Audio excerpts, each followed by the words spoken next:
Will Bitcoin continue to crash? Legal robbery. Bitcoin to the moon. One of the greatest tragedies would be Bitcoin becoming the very thing we once despised.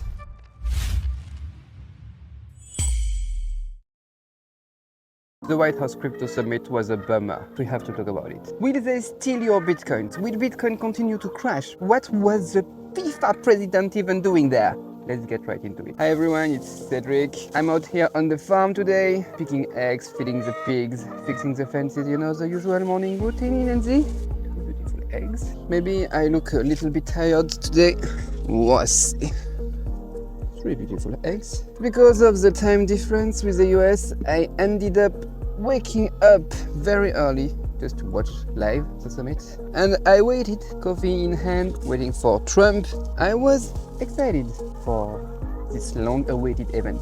And let me tell you, it was disappointing. I ended up watching for nothing. This event just turned out to be a total let's throw ourselves some flowers meet and greet.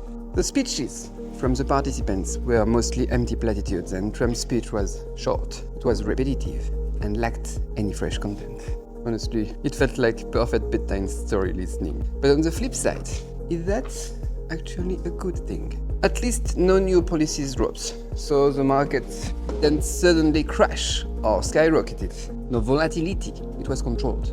That's important. I would talk to you about that in a few seconds. By the way, let me take this opportunity to plug something. I'm planning to build a Telegram group. If you want to join first, you can add my personal Telegram. The link is in the description box below. That way, I can send you the link easily once it's created, you know.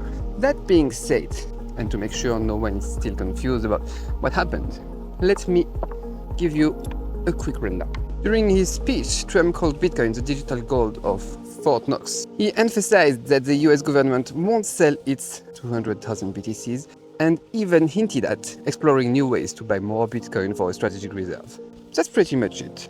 Just a repeat of what we've heard before. Hello. Good morning, cuties. So I've kept an eye on market prices to see if this summit would spark some chemical reaction. Before the summit, BTC was hovering around 88.8k, and Twitter was buzzing with some people, you know, live streaming, shouting, "Yeah, Bull's Run is here. This is pushing us straight back to 100k."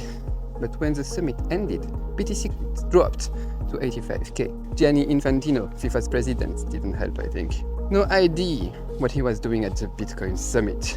This is the same guy with a history of, you know, money laundering, bribes, and shady deals. Like, it's even worse than politicians. If he is involved, I'm scared for whatever shitcoins are about to launch. Feels like a rug pull waiting to happen, you know? That sent a bad signal. Maybe it's because of that. But anyway, back to the big question. What was said at the summit? Is it really something worth getting excited about?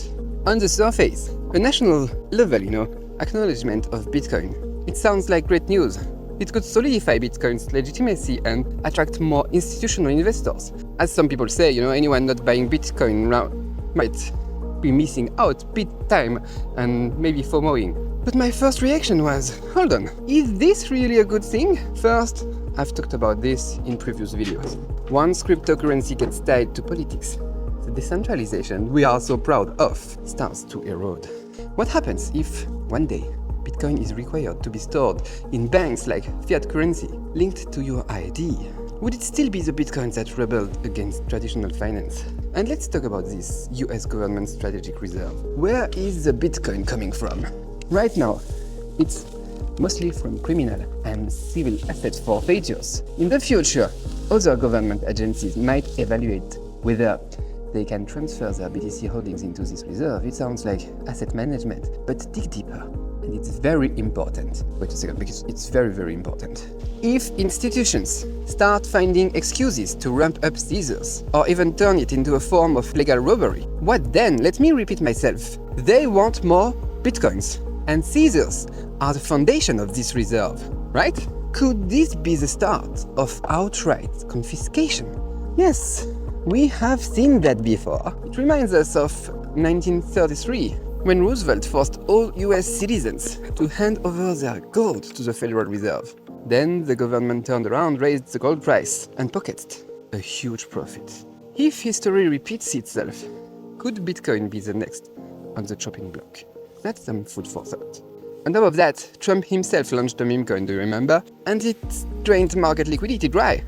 I can't help but question his motive here. What's his real motives?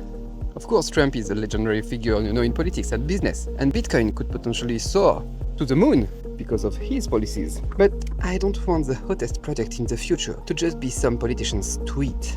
I'm thrilled Bitcoin is gaining wider acceptance, but if it ends up as a tool in politicians' hands, can it still be the Bitcoin driven by the free market, the Bitcoin of Satoshi Nakamoto?